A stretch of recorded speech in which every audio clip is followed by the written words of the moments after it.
We're now going to have reminiscences and thoughts about a number of people, or in some cases groups of partners, as they would now be called, from 6 people whose names are listed in your programme, so I'm not going to introduce them, but merely ask them, because of the shortage of time, to come and make their contributions. So we'll begin with Jane Bernal on Margot Heinemann. Thank you for inviting me. I'm Jane Bernal, and I'm currently working on the biography of my mother, Margot Heinemann. I'm the child of a 1920s and a 1930s communist who met on the board of the Modern Quarterly in the 1940s. I was born in the 1950s. So to the counterfactual question, what if your mother had not joined the Communist Party, I have to say, well, I wouldn't exist. And my parents were both relatively celebrated and relatively, as parents go, old when they had me. So the party provided a sort of extension to the extended family. And as it turned out, my father became very ill when I was quite young. That was quite useful to me. Margot joined on the morning of October the 17th, 1934, when she was a postgraduate student at Newnham College, Cambridge. I can be so precise about the time because it was the day the Cambridge bus strike was called off. The students who'd got up early to help adjourned to a local transport cafe for breakfast, and it was there that Margot asked for a party card. For her, joining the Communist Party wasn't an event, but more of a process that had been gathering speed over the previous year. And she identified 2 main reasons: the rise of fascism and poverty in the UK, particularly the distressed areas. For her, neither political theory nor the Soviet Union held any particular attraction. Indeed, she said she would have joined sooner if somebody or other, thinking she was an academic kind of a girl, hadn't asked her to read Lenin's Materialism and Empirio-Criticism and to join a discussion group on it. She disliked and was suspicious of philosophy, even Marxist philosophy. The 3 local events that made the most impression on her were the anti-war exhibition and Armistice Day riots in November 1933, the arrival in Cambridge of the Second Hunger March in February 1934, and the huge anti-fascist demonstration on September the 9th, 1934. Of course, Hitler's rise to power was the main stimulus, because both Margot's parents were naturalised British citizens originating from the large German Jewish community in Frankfurt, and she'd spent time there. The Heinemann family were comfortably off, upper middle-class business people, neither rich nor smart, and her parents, especially her mother, were what they called drawing room socialists and pacifists. And at first it was her older sister Dorothy who had the more interest in politics. Dorothy stood as the Labour candidate in the Rodine School mock election in 1929 with Margot as her agent.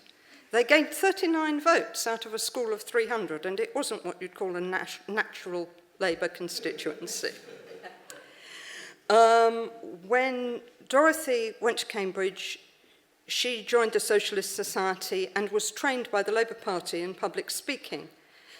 The 1931 election took place in Margot's first term at Cambridge, and from that historic defeat, though she went to the odd Socialist Society tea party, she busied herself with other things, particularly writing, music, and acting. And she met her first serious boyfriend, David Headley, through drama. He joined the party at the same time she did, but went to the US on a scholarship soon after. And if anybody knows any more about David, I'd be very interested to learn. But you really can't describe him as a middle-class recruit. He was a former head boy of Eton, chairman of the Amateur Dramatic Society. He was witty, charming, strikingly good-looking, and knew everybody. He went to work full-time for the party in the United States, was married twice, and died relatively young of rheumatic heart disease. By late January 1934, Margot wrote home, "This communism business is getting more and more with us. We talk about nothing else. And even Elizabeth, who's never done anything about politics, is joining a Marxist study group. The rest of us, including David, seemed to be more or less agreed about it. Rather grim. In February, the North East Coast contingent of hunger marchers arrived in Cambridge, and the students marched out to meet them and back into town with them. And there was a public meeting addressed by Wolf Jobling, the leader of the contingent, an unemployed miner and a communist. And his speech seems to have been a landmark for Margot. It was, she said, the first time it had ever occurred to her that the working class could have a leading role, a central role in politics. The rest of that term was consumed by rehearsals and studying, and the next term she took a start first in the Tripos and gained a research scholarship. I think it likely, Kevin, that the changes that were taking place in the CP, and specifically in the student party in Cambridge, made it more attractive to her by late 1934 than it would have been in the autumn of 33. She was always, if I can put it that way, a popular front communist. She was and remained very attached to her family. She was deeply interested in English literature, particularly the drama and poetry of the Elizabethan and Jacobean period, and that was actually how she got together with John Cornford. Gallagher's call in 1934 for every communist student to be a good student would have made a lot more sense to her than what Dutt was saying. So during the long vacation, she did some more acting, and then on the 9th of September came this third great event. Mosley was holding a rally in Hyde Park. The Labour left and the CP started to organise a counter-demonstration, and then the Labour Party and the TUC advised people to stay away from that demonstration. And it seemed that it was only communists who were prepared to stand up against fascism. And the slogan was, "Drown the black shirts in a sea of working class activity." Odd slogan. But that's actually what happened. You can see the pictures on the internet. In the middle, at most 2,500 fascists, then a ring of 6,000 police, and filling the park, 100,000, or some estimates say 150,000 anti-fascists, mostly workers. And it was that demonstration, Margot said, that made her finally decide to join the Communist Party, though it seems it took her another 6 weeks to do so. Thank you.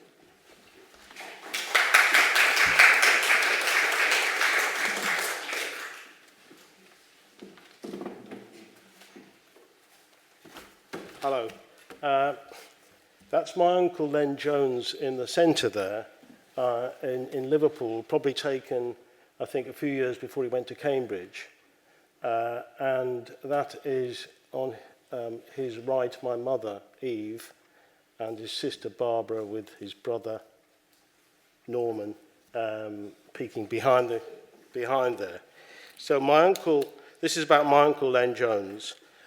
He was a self-made intellectual who started life in a poor working-class home in Liverpool.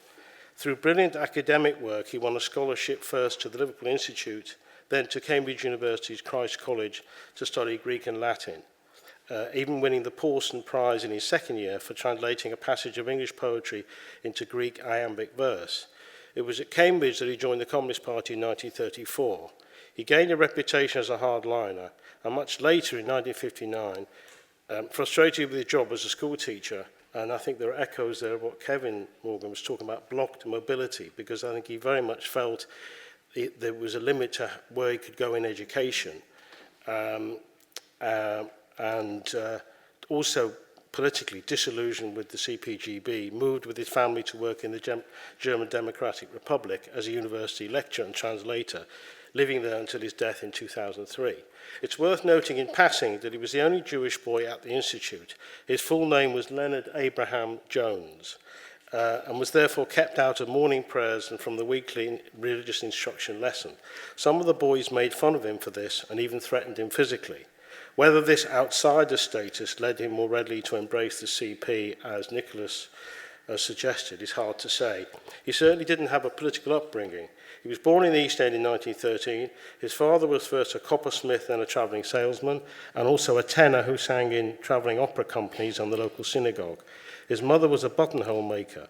Her parents were recent Jewish immigrants from Lithuania. Len's family moved to Liverpool and lived in some rooms behind and above a watchmaker's shop in what he called a semi-slum without hot water system.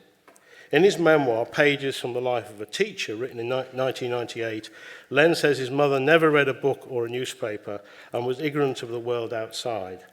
And though he was very attached to his father, who took him to concerts and the opera, he was conservative in outlook, who voted Tory, and was a reader of what Len called the reactionary yellow press, such as News of the World and Titbits.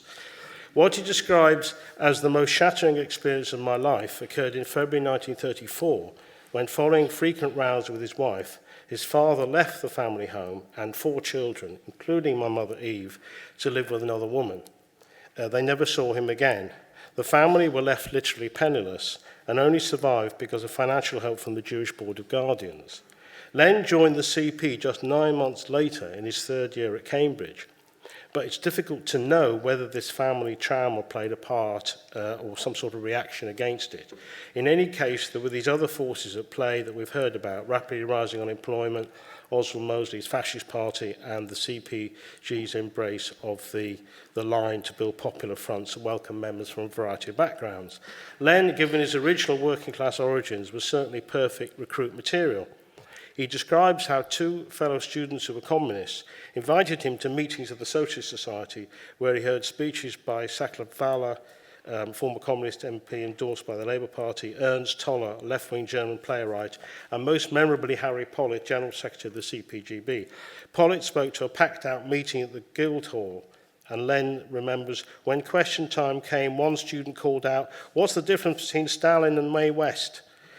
And Harry replied, "If that's the best you can do, it's a great pity about all that money your parents have spent on your education." This was well received by the students, no doubt feeling guilty about their privileged upbringing in the midst of depression and mass unemployment.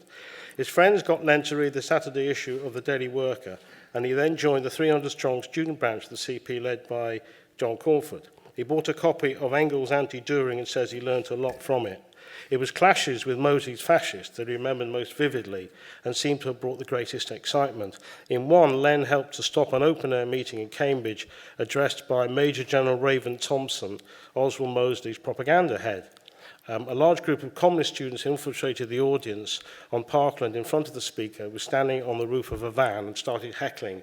In the end, Raven Thompson had to give up and drive away. Quote, "My friend and comrade Elia had come with a choir of daily workers to sell. All of a sudden, a young man who must have been a fascist jumped at Elia, tried to snatch the papers from him. I also took a jump and beat him off. He was a type characteristic of Mosley's fascism, brutal and cowardly." Soon after this, there was another clash when about 50 students cycled to Saffron Walden, where Raven Thompson was due to speak again. Quote, "Led by James Klugman, the students heckled the speaker throughout all his attempts to speak, and he finally gave up and disappeared. I did ask my uncle once whether he knew the Cambridge spies like Philby, Burgess, etc., and he perhaps understandably changed the subject. They do seem to have been at Cambridge earlier than him, so it's possible he didn't meet them, but he certainly appears to have known Klugman, mixed in CP circles till he left university. I remember him as a contradictory figure, possessing a lively mind, fond of folk, classical music, chess, bridge, theatre, opera, happy to discuss the football results, yet a rigid communist who seemed to find a purpose and vocation in CP party work and adopted Marxist theory as a guide to his own life. One of his heroes was the Russian Bolshevik teacher and writer Anton Makharenko, who describes in his book Road to Life, published in 1935, how he sought to re-educate difficult children, sometimes by physical beatings, which led them to buckle down and cooperate. Len was impressed with this and relates a later incident about his relationship with his stepson Achim, the child of his German wife Kata, who he met during the war and subsequently married in Liverpool. One day he caught Achim and his friends throwing stones and told him he must stop it. Quote, "The next day I came home from school, only to see Achim throwing stones again. I gave him one smack in the face. This use of physical force would be condemned as bourgeois cruelty by libertarian parents, but I hold it with Makharenko, who clouted one of his children's groups for outrageous conduct against the welfare of his fellow human beings. Had I not done what I considered to be my duty, serious consequences could easily have followed. Achim threw no more stones." One of his sons, Martin Jones, who was interviewed in my book, Children of the Revolution, referred to this tendency for his father to follow Soviet teaching and the Moscow line in everything. Quote, this is Martin speaking, he was not a communist, he was really a Stalinist, that was my opinion. Anything about the purges and what Stalin did was propaganda, it never happened. There must have been a few reasons for the camps, the gulags, but I never spoke about it, I didn't dare. He never said how he got into politics, just that his family was very, very poor. He loved his father, and his father left the family, and he had to take care of the family. He was very fond of his sister, Eve, and he had to raise money for the family. He did a good job in that and saved the family, probably. My father has a very good brain in his subject, but he's absolutely disabled in tackling things in normal life. Thank you.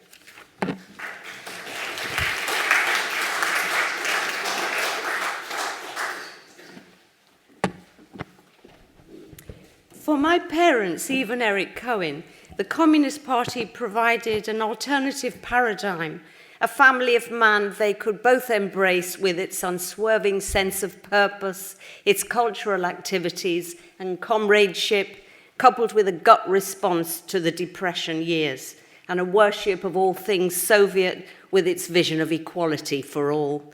They stayed on to the end, a lifetime commitment which sailed over traumatic change. Our brother Morris suggests it was a love affair in which judgment and facts were suspended. As my father, Eric, put it, Marxism's a bit like a drug. Once it's in your body, it stays there.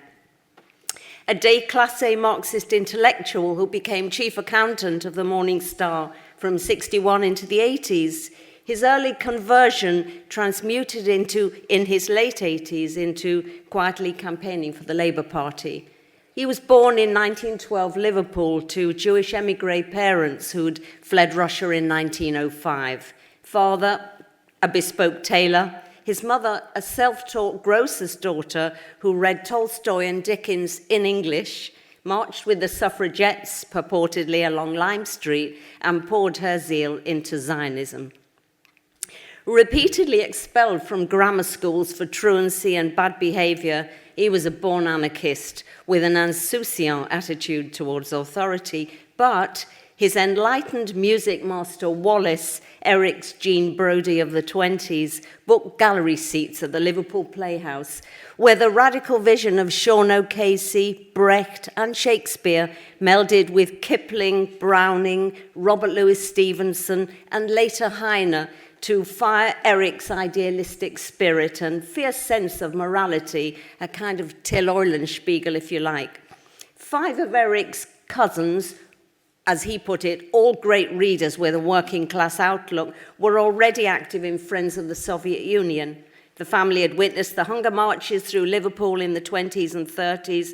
Eric had seen his tailor father wave a 50 million Deutschmark donated by a customer, now worthless. Popular climate was unstable. An active dreamer, he saw himself on the brink of a changing world as a humanist, cosmopolitan, internationalist. He'd seen his parents dodging the bailiffs.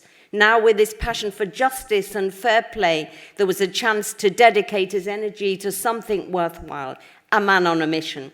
In 28, age 16, he became secretary of the flourishing Liverpool YCL and Friends of the Soviet Union. Following his mother's example, he embraced Marxism through self-education, reading Ralph Fox's book on Lenin, with Russia as the model for the development of modern societies. Regarded by his family as a shadowy figure, he clashed with his intimidating entrepreneurial father. Label had mixed with an anarchist crowd back in the Haim, but now Eric shunned his parents' aspirational struggle to upgrade their status from small-time shtetl shopkeepers scrabbling a living at the shabby end of Liverpool to genteel, petty bourgeois Anglo Jewry. His 4 brothers embraced middle-class respectability, moving into the positions of professional responsibility he'd shy away from.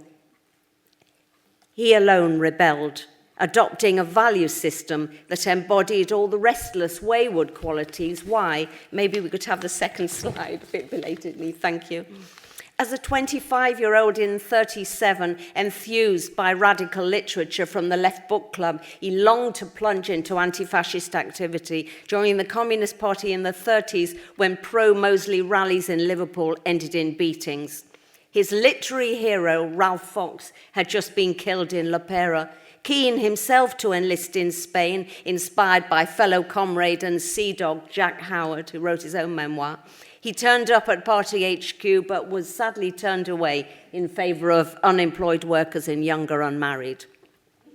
An unwilling junior clerk in a firm of chartered accountants, he became member of a string of progressive organisations, including the Clerks' Union, adopting the party's view of the trades councils as models of mini-Soviets. His casual dismissal of the Trots, a group labelled a band of snuffling pigs by the CP, revealed his own conflicted feelings about his middle-class origins, longing to be a man of the people with a cloth cap and an accent to match. He would forever call people chief.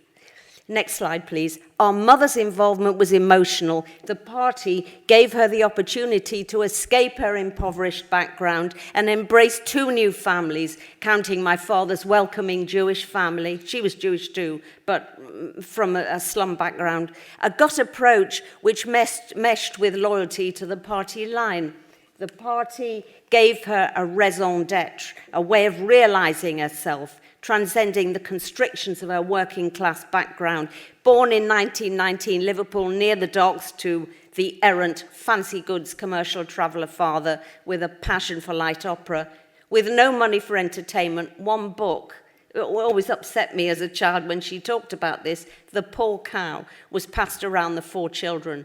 At 12, she won a scholarship to a church school, but without a pair of shoes, she had to wait till 1932 when her absent father sent 10 shillings, my ticket to education. She made it to grammar school, but was forced to jettison her matric to support the family by working as a single-stone diamond sorter.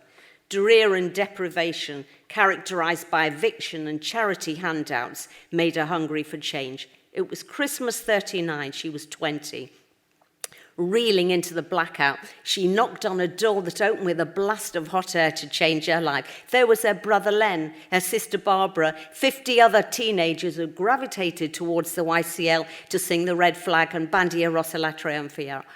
A fellow called Eric had watched her walk in, and whilst succumbing to the bourgeois cult of the individual was not on his agenda, he asked her to dance. Quick step's not my strong point. And what is? Oh, debating, crosswords, chess, classical music, politics. Esperanto is the new international language. If everyone in the world had the same common language, there'd be no more wars or misunderstandings. Or so the theory goes. Oh. And as you know, theory and practice are 2 different things. Life's a bundle of contradictions. Later, she'd be trained as a public speaker by our beloved top comrade, Harry Pollitt, in charge of political work amongst women and fundraiser extraordinaire. She rose to serve on the DC District Committee and then the EC Executive. The Communist Party gave her an outlet for her intelligence and an outlook on life she couldn't find anywhere else, an alternative home and safe haven. It was a way of transcending deprivation with a shining belief in the future, a vision of a new world. The party completed the education she'd been pulled away from, with its emphasis on ideas, on reading, and on personal development, a belief her own situation could be changed by structure and discipline. They both extolled the party dictum of sacrifice for the greater good. My father carted along party literature even on his wedding day in 1940. I dedicate my life to the Communist Party, and wherever's left, you're welcome to. Both embraced the pull of consuming tasks and commitments without questioning the correctness of the party line. Happy to serve on committees, they both campaigned as communist candidates in the local elections. Making themselves useful was their highest goal. Thank you.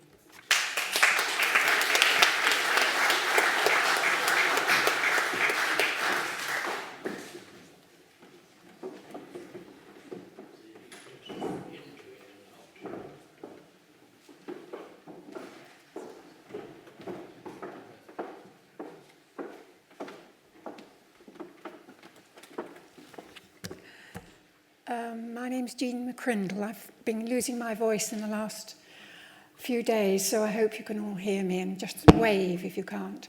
There would be nothing that my father would have disliked more than that I should get up and make a speech to which people couldn't hear. Oh, right, okay, thank you.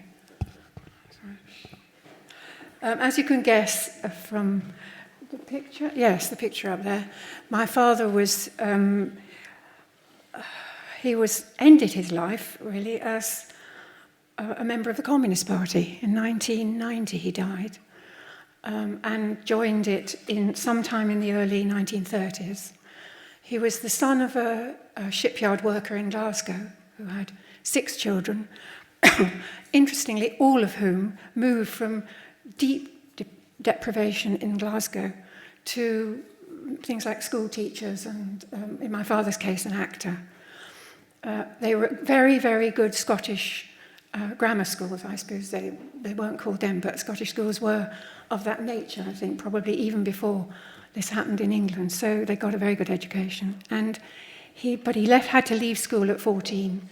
Got a job in the co-op doing a milk round, and joined the Clarion Players, which was part of he was working for the co-op, and the part of the co-op, which I suppose is still going on now, isn't it, of encouraging young men and women to go into acting and to find their feet in some other activity than taking milk rounds. And one day the person in charge of the milk round said to him, "Alex, honestly, I don't think that your life's work is in milk rounds. I think I'm going to give you £50. I've watched you in the Clarion Players, and I think you have real talent, but you have a Scottish accent, and no one in the acting profession in those days could get away without a received pronunciation. It wasn't like later when it was good to be Albert Finney. You had to get rid of it. So he said, here's 50 quid, go to London, I'll introduce you via Unity Theatre and the Citizens and all that, and people I know who'll take you up, and they'll give you elocution lessons, and then you can join as an ASM, an assistant stage manager, and go on all the tours that were going on, left-wing tours by people like Sybil Thorndike and Lewis Casson were being taken round like the Tolpuddle Martyrs, which you probably know, the Six Men of Dorset plays. And my father would join them, would do all the scenery, would do all the publicity, and met my mother doing a lot of the publicity as well. She was from a Welsh mining village, so I'm a slightly different category here of 2 people who became middle-class communists rather than were born into it. Her father was a miner as well. And he made lots of friends. Sybil Thorndike became my godmother because I was born on a tour of the mining villages around Nottinghamshire. And my mother suddenly realised she was going to have me, so they rushed her off to hospital in Birmingham. And Sybil said, well, I want her as my goddaughter, and I think she should be called Jean, because you can't have McCrindle without a Scottish maiden first name. So that's where he became politicised in the acting profession. Unity Theatre, of course, was very strong in those days. He joined the party, as I said, sometime in the early 30s, and never, ever deserted it. I never heard him criticise it. When I left as a young communist leaguer, in 1956, he argued with me. I've loved him all my life. We never quarrelled. But on this occasion, he just said to me, I think the thing you're not understanding is a class perspective. And I understand that you've been to university and had a very good education in a way that I didn't, but that's one thing you haven't got. And I didn't know how to answer that, but I knew I couldn't stand by and watch 1956 go on without leaving the party, I'm afraid. So he was very successful at what he did, both during the 30s and after the war, which he served in the Navy. He rejoined the BBC. In the 1930s, they began, Alexandra Palace was set up in 1937, and my father was one of the first actors to play in some of those little television dramas that they used to experiment with. And that's how they came to think of him as Jock in Dick Barton at the end of the war. Dick Barton was the most popular radio programme, I think, ever, actually, probably. And when I was at school grammar school in Highbury, and if I was in a play, my father would want to come. I played Brutus, because I was in a girls' school in Julius Caesar. And my father came to watch me, and there was a complete riot. It was like, I imagine it was like that with the Beatles. So it was not only a serious thing having a father acting like that, but also that he was a well-known communist. There was never any sense in which he didn't admit it or didn't want it to be known. It was clearly known by the people at the BBC. I'm including here Dennis Healy, who tried to stop him, and in fact were successful in, after Barton, going into reporting for the BBC, which he'd done before the war in the 1930s. He'd gone to places like Newcastle and interviewed the workers there and had brought back radio programmes. That was not done in those days. Very few actors in that period had his background to do that kind of thing, but he did very good, interesting programmes that I remember myself. And the BBC stopped him and said, "We understand you're a communist. Unless you are prepared to denounce this and leave it," after all, he was one of the most famous actors in Britain at the time, I'm afraid we can't let you have this job as a reporter. You can go on in Dick Barton's Special Agent, because it's for the children. So he said, "There's no way I'm going to leave the Communist Party. You must be crazy." So they wouldn't let him work there. So he went up to Scotland to be an organiser for the Scottish Equity.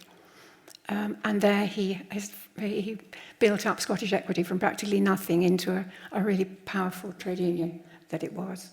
But with when he was trying to organise people in the front row of the circle, the front row of the, what do you call them? The women who kick their legs up, chorus line. Right, thank you, Jean. The owners of these theatres used to come out and, with their umbrellas and wave at him. So he was both an activist in his own field, which was equity and the Actors' Union. He was an absolutely committed communist from the day he kind of arrived in London and found out all these people. He was the best friend of Hugh MacDiarmid, and I've got a lovely little book there called 3 Hymns to Lenin. I don't know if any of you know that book. Do you know MacDiarmid was this Scottish poet who was in the party in the 30s, was then expelled for Scottish nationalism. They didn't like its deviationism, and then got back into the party in 1956, the year that I left.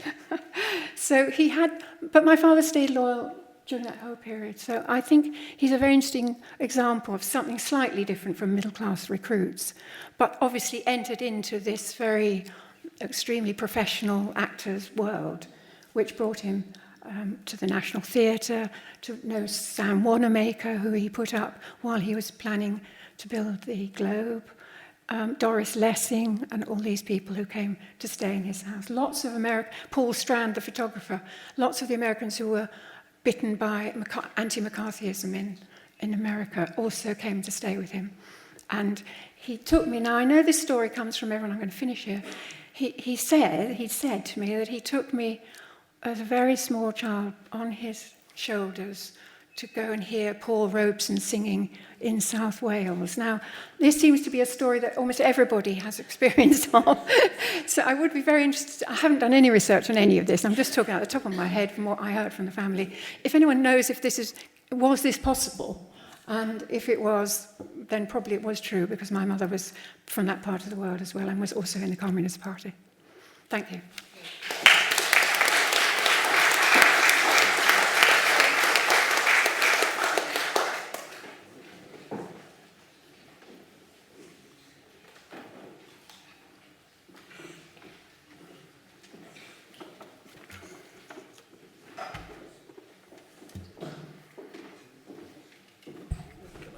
Thanks. Okay. Yeah. My father, James MacGibbon, was born in 1912 in a wealthy Scottish family. His father was minister of Glasgow Cathedral, Church of Scotland, which is number 2 only to being minister of Edinburgh Cathedral. His mother had inherited a fortune from her father's shipping business. James was educated at Fettes College, the English public school in Edinburgh, an experience which reinforced his skepticism for authority. On leaving school at the age of 17, he was employed by a publisher who later allowed him to take a sabbatical to live with an aristocratic, cultured Prussian family in Berlin. For 18 months, he worked for a printer and became fluent in German. The contrast between the Weimar world of art and literature and bourgeois Scotland was a lifelong influence. Politically naive as he was disturbed by what was going on in Germany in 1933. He could hardly fail to be so. He encountered a Jewish publisher in tears, his books taken for burning. In 1935, he married my mother, Jean, who'd been raised in a comfortably off family, her father a partner in a firm of accountants, and had been educated at St Leonard's Girls' Public School. Settling in London that year, they went to the Conservative Party ball at the Albert Hall. But they also became acquainted with radical artists and journalists. My mother was a budding writer. A year later, James overheard someone praising Francoists for their, quote, war on communist scum in Spain. It stirred him in him the beginnings of a political awakening. My parents became involved in setting up a school, home rather, for Basque children refugees, and approached Liberal and Labour parties for help. They were told, we mustn't jeopardize Britain's commitment to non-intervention.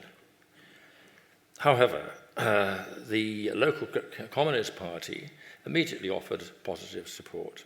So my parents decided to join the party.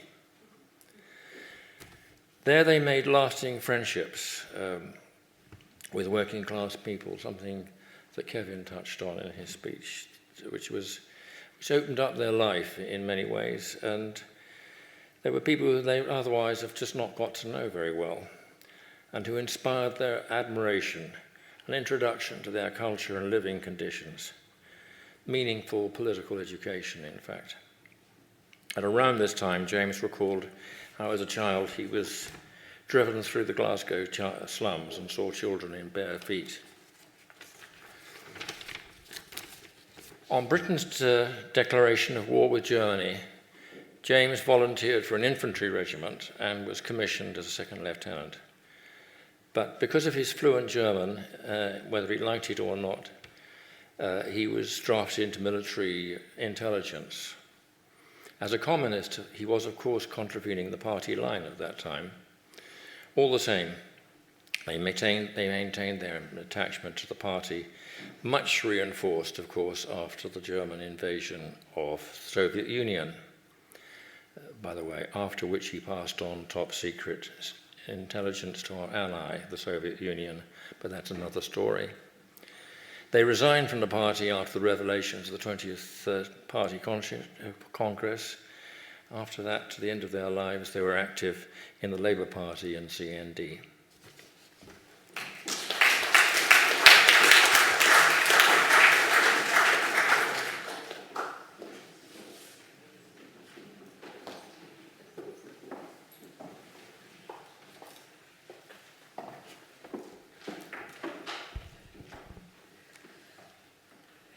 My parents' communism was the catalyst for the family discussions with my uncle Ronald Mackintosh, which led in a roundabout way to the development of this project.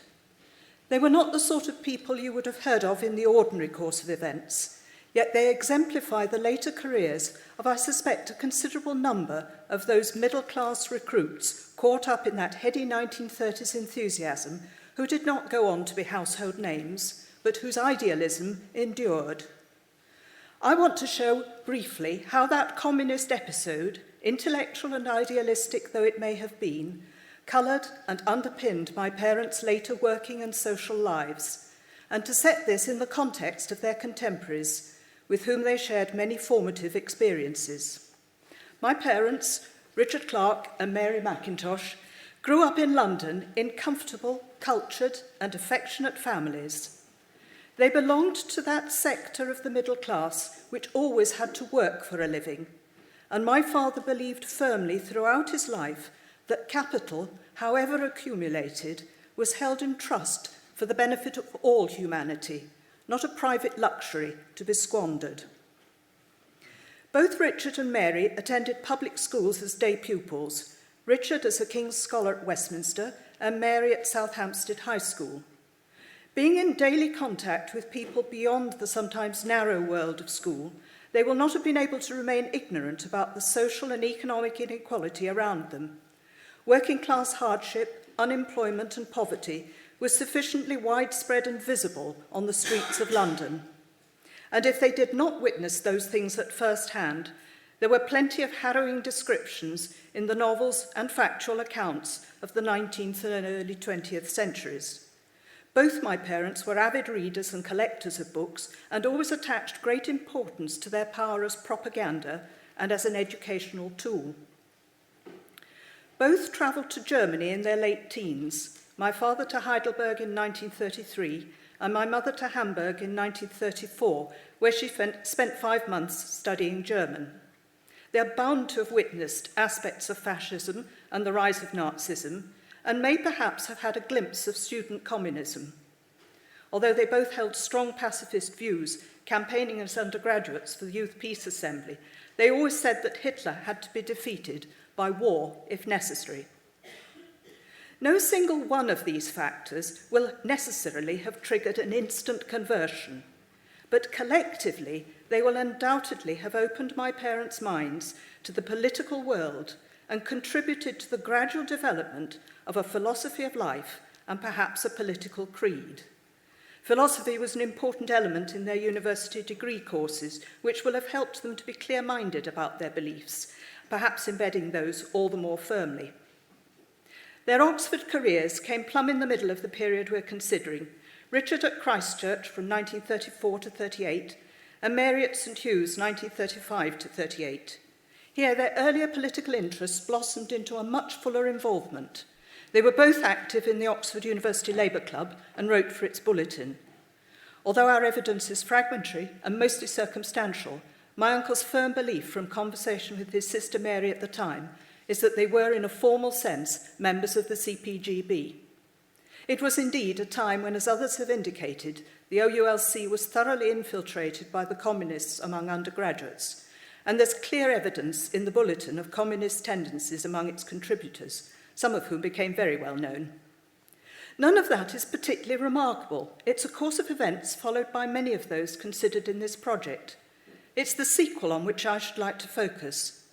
It's my contention that this youthful enthusiasm for communism, with its at the time inevitable support for the Soviet Union, far from being an illusion or misguided or naive, in fact helped to produce well-balanced, thoughtful citizens whose subsequent lifestyle, attitudes and values were a direct development, not a contradiction. It was an experience which cannot fail to have had a transformative effect on those involved. It must, to a greater or lesser extent, have changed the perspective from which they regarded the lives of those around them, and shaped their future approach to the world and their practical responses to its challenges. It's this sense of an underlying continuity which makes what came afterwards relevant and illustrates a line of development that is a progression from, rather than a rejection or denial of what had gone before. It would, for my parents, transcend public affiliation to any one political party's ideology. They migrated to the Lib Dems via Labour and SDP. The passionate enthusiasm of their youth became the pragmatism of maturity. It was an apprenticeship, something to build on and to make practical use of in the quest for a better world, one founded on firm principles of justice, fairness and equality. It would inform service to the community within the parameters of existing institutions and day-to-day working lives as they endeavoured to effect some small changes to the conditions in which people lived and worked, and to suggest more effective strategies and attitudes. Going to live in Sheffield after they married was a decision made for them by the accident of job availability, but remaining there for the rest of their lives was a conscious and never regretted choice. They were peculiarly lucky in that accident. Sheffield has a distinctive character among industrial cities and one eminently suited to people with my parents' views in 1940. Traditionally radical and still predominantly working class, it was historically characterised by worker activism and trade unionism.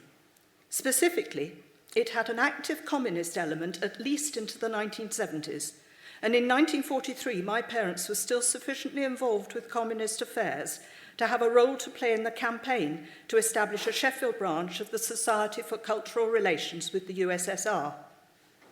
Employment opportunities in Sheffield were at that time almost entirely within the steel, heavy engineering and cutlery trades, where the separation between worker and manager was frequently blurred by the nature of an accumulation of small businesses which had grown out of craftsmen's workshops, forges and small-scale specialised steel production. It was essentially a classless city in its flourishing cultural and university-based intellectual life, just as much as in its working life. My parents were therefore able to live largely outside considerations of a class system, seeing themselves and being seen by others as individuals, not as representatives of a vested interest. And this was indeed the spirit in which my sisters and I were brought up. For Richard, more specifically, conditions were ripe for the pioneering of close cooperation between management and workforce. He believed that human beings are society's most precious resource, and the policies he followed as a much-respected general manager of a firm that designed and manufactured coal-cutting and quarrying machinery were noticed by his peers in other firms and recognised as significant. A brief preparatory spell of working underground in the coalfields of Durham, Scotland and South Wales will have given him credibility as well as experience, and he always spoke warmly of the camaraderie of the pit. Although this could be seen as more than a gesture towards social levelling, it in no way interfered with the respect he earned equally from his managerial colleagues throughout the mining industry, and he rose to the top of both the Council for Underground Mining Machinery and the Association of British Mining Equipment Companies, culminating in his presiding as chairman of the International Mining Exhibition in Birmingham in 1977.